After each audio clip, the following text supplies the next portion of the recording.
AI music is officially here to stay. What are its implications and what does the future hold for the music industry? Hey everybody, it's JP the Music Enjoyer here, and I've had this video idea and parts of a script written out since March. But right now, I think it's more relevant than ever given the rise of the quote-unquote alleged AI band, The Velvet Sundown on Spotify. The potential success or lack thereof of this band could have profound consequences and implications on the music industry on a number of fronts. Before we get into talking about AI in music, it's important to understand what AI is. In short, artificial intelligence is a computer, machine, or algorithm's capacity to perform tasks usually associated with human intelligence, such as learning, reasoning, problem solving, and decision making.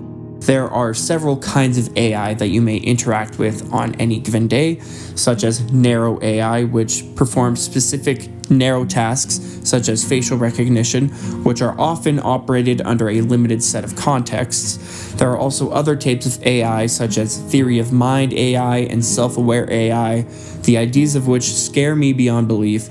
But they're not the point of today's discussion, and I'm nowhere near qualified to talk about those. So today we're going to be focusing on the most popular type of AI, generative artificial intelligence. Generative AI is a subset of artificial intelligence that uses generative models to create original content such as pictures, videos, audio, and text, and does so by learning patterns from existing data.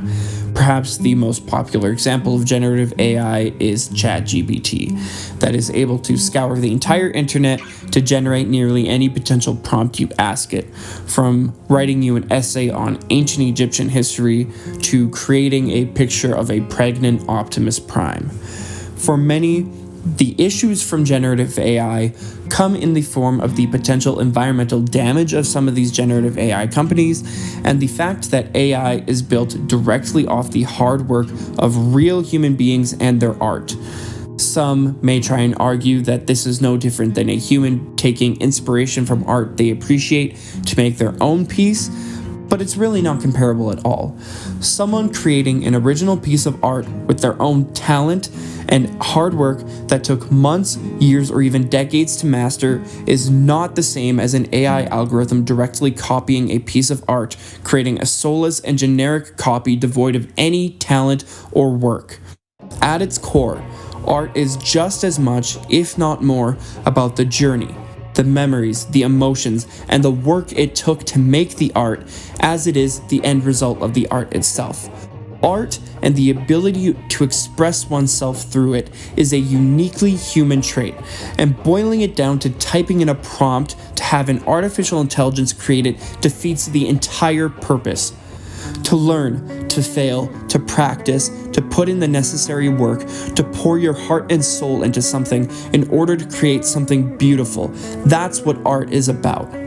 So now that my rant is over, we can get into generative AI being used in music, which is currently happening right now with websites like Suno that can theoretically create any song you can imagine just from a prompt. These websites and AI music at large is officially on the rise, with not only big artists such as Kanye West and Timbaland being advocates and using AI in their music. Autotune, you feel like is AI as well? Exactly. It's in the same family, except people have a more visceral reaction. But we now have the first potentially entirely AI-generated breakout artist with the Velvet Sundown, who in the span of just a couple weeks have burst onto the scene and currently sit at about 750,000 monthly listeners at the time of making this video, July 2nd. Take one look at the band's photos, album art, and artist bio, and you'll see that everything is very obviously AI at all levels. And musically, it's no different either, as it sounds like a derivative, cheap, soulless knockoff of 70s rock with some slight psychedelic influences. This band has landed on large Spotify editorial and algorithmic playlists, quickly amassing an audience that most artists could only ever dream of having. And this raises so many concerns for the future of art on all levels, from artists to consumers to the music industry as a whole. The fact Spotify has zero issue with promoting this quote-unquote band is honestly sickening, and it could set a precedent for what's to come. If these AI artists start to show potential for monetary gain, then streaming platforms, company executives, and record labels will have no issue replacing real human artists with cheap AI knockoffs that can release music in a matter of hours or days. This completely jeopardizes the livelihood of potentially millions of people, from artists, producers, and songwriters everywhere. And since AI is still in its infancy, it may be next to impossible to distinguish the difference between AI and human art, meaning it runs the risk that the audience doesn't know, or worse, doesn't care that the music they're consuming wasn't even made by a human, but rather a corporation only worried about saving some time and making more money by using artificial intelligence. So, what can we do about this? Well, we as consumers could start by calling Spotify out on their promotion of these AI artists and stop listening to them altogether. The less exposure they get, the better. So don't even look up the Velvet Sundown, it's not worth your time.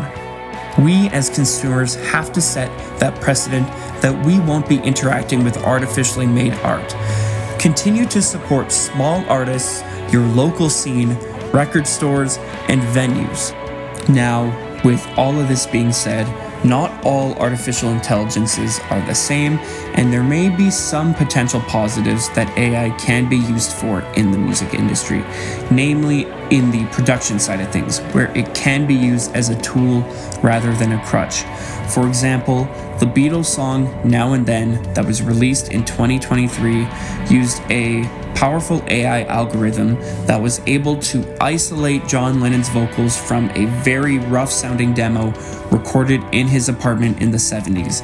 Without that AI algorithm, this song probably never would have seen the light of day, and it's instances like this in which I think AI may have some positive uses in the music industry, because whether we like it or not, AI is here to stay, so we should at least learn to coexist with it rather than relying on it to do everything for us. This video has been a bit all over the place, but the important takeaways are that generative AI poses a significant threat and challenge to modern artists, and I don't see this going away at all. If you are an artist, continue to create art the right way, from the heart, with honesty and integrity. Continue to push the envelope and grow as an artist. If you are just a consumer, make sure you support these artists because they need you now more than ever. AI can never be allowed to take what is most sacred to us because art is what makes us human. So you have to ask yourself, do you think human creativity matters? Well, most people don't spend a lot of time thinking about poetry, right?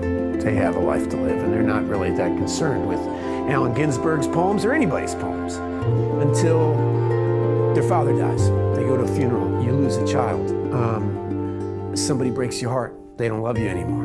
And all of a sudden, you're desperate for making sense out of this life. And has anybody ever felt this bad before? How did they come out of this cloud? Or the inverse, something great. You meet somebody and your heart explodes. You love them so much you can't even see straight. You know, you're dizzy. Did anybody feel like this before? What is happening to me? And that's when art's not a luxury. It's actually sustenance. We need it.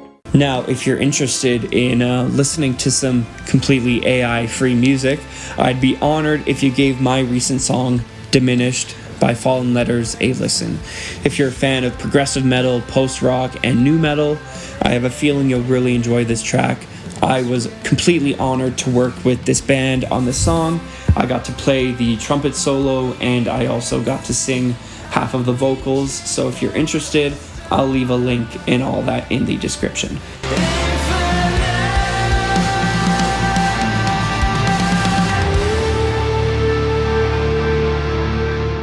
Thank you so much, and be sure to subscribe and like the video, and I'll catch you in the next one.